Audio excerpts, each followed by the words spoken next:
السلام علیکم میرے بھائیوں نبی پاک صلی اللہ علیہ وسلم نے ارشاد فرمایا، دین کے اندر ہر ایک نیا کام بدعت ہے اور ہر بدعت گمراہی ہے اور ہر گمراہی جہنم میں لے جانے والی ہے۔ میرے بھائیوں اتنی واضح حدیث ہونے کے باوجود بھی لوگ ایسے کام کرتے ہیں دین کو سمجھ کر جن کا دین سے دور دور تک کوئی بھی لینا دینا نہیں ہوتا، اور جب انہیں سمجھایا جائے کہ بھائی یہ جو آپ کر رہے ہو دین کے نام پر یہ دین نہیں ہے، قرآن و حدیث میں اس کا ذکر نہیں ہے، قرآن و حدیث میں یہ کہیں پر بھی مینشن نہیں ہے، تو پھر وہ سامنے سے جواب دیتے ہیں کہ بھائی تم دیوبندی ہو یا وہابی ہو۔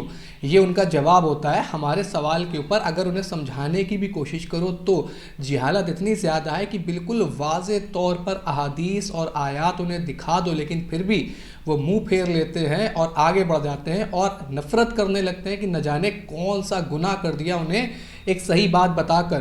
حالانکہ غلطی ان کی بھی نہیں ہے، کیونکہ جب اپنے آپ کو علامے کہلانے والے لوگ، جب اپنے آپ نام کے آگے بڑے بڑے القاب لگانے والے لوگ اس طریقے کی باتیں کریں گے آ کر، وہ بھی خدا کی قسم اٹھا کر اس طریقے کی باتیں کریں گے، تو پھر عوام جو ہے وہ تو کنفیوز ہوگی، عوام جو ہے وہ تو غلط فہمی کا شکار بنے گی، اور عوام جو ہے وہ ان چیزوں کو دین مانے گی جو دین ہوگا بھی نہیں۔ تو میرے بھائیوں سب سے پہلے آپ اس ویڈیو کو سماعت فرمائیں۔ عرس کہتے کس کو ہے؟ یہ مسئلہ سمجھ گئے تو پورے ٹینشن ختم ہو جاتے، آنا بھی شروع ہو جاتا، یا رہنا بھی شروع ہو جاتا، یا کھانا بھی شروع ہو جاتا۔ پیارے بزرگ اور دوستو، یہاں پر جو عرس میں آپ آئے، خدا کی قسم یہ ناجائز نہیں ہے۔ عرس شریف میں 3 دن 4 دن آنا، پینی کونڈا میں رہنا، درکاروں کا صدقہ کھانا، بزرگوں کی چوکھٹیں چومنا، وہاں پھول کھانا، چادر چڑھانا، وہاں پر عرس شریف کی تقاریب میں شرکت کرنا، سندل کو لے آنا، خدا کی قسم یہی دین ہے۔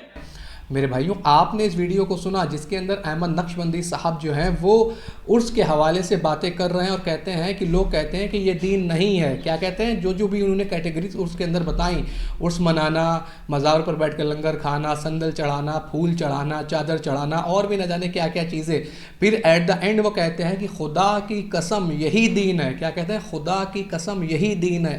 اور میں کہتا ہوں خدا کی قسم ان میں سے جو چیزیں انہوں نے بتائیں یہ کوئی بھی دین کا حصہ نہیں ہے، ان کاموں کا اور دین سے کوئی لینا دینا ہی نہیں ہے۔ کیوں؟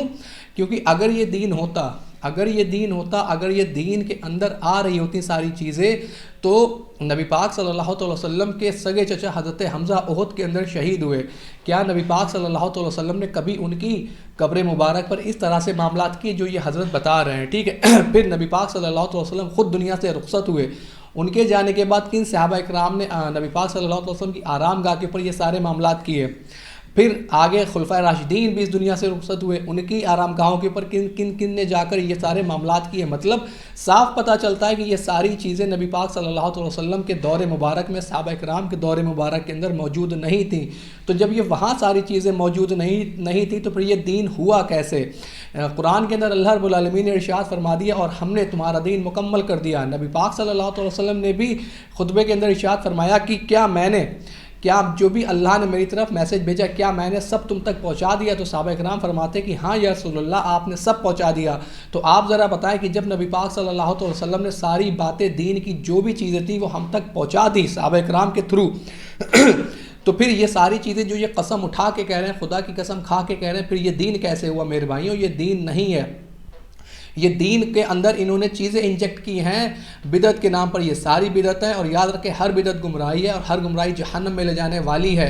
قرآن و حدیث کے اندر کہیں پہ بھی تیجا، 10واں، 20واں، 40واں برسی یا عرس کہیں پر بھی ذکر نہیں ملتا۔ پھر یہ آگے سے انہوں نے سندل، چادر، پھول، نہ جانے کیا کیا چیزیں اس کے اندر مزید ایڈ کر دیے۔ یہ بالکل بھی دین نہیں، اور ان لوگوں کو ڈر نہیں لگتا کہ یہ لوگ ممبر رسول صلی اللہ علیہ وسلم پر بیٹھ کر خدا کی قسمیں جھوٹی کھاتے ہیں، خدا کی جھوٹی قسمیں کھا کر لوگوں کو اپنے عقیدے بیان کرتے ہیں تاکہ لوگ زیادہ اٹریکٹ ہوں کہ بندہ تو خدا کی قسم کھا کے بول رہا ہے یہ باتیں۔